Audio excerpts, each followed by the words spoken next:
2013 թվին տուն էի վերադառնում ավտոբուսի մեջ եւ պատահեց այդ չարաբաստիկ վթարեր թե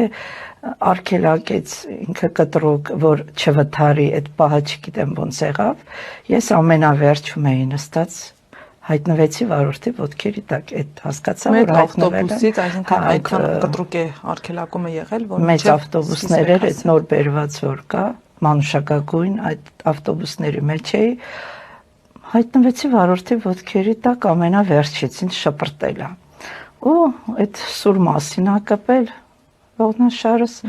լայնակի կոտրված կեր սրֆրոսկրի լայնակի կոտրված տեղաշարժով դե բացի դա գլուխս էի հարվածել մակիստաներ ունեմ շատ խնդիրներ հետո առաջացավ 6 ամիս հետո ինչպես տվել էր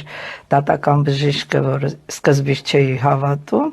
առաջացան բազմաթիվ խնդիրներ առողջական Ձև հայտնվեցի անկողնային 3 ամիս լրիվ անշարժ պարկել եմ մի կողքի վրա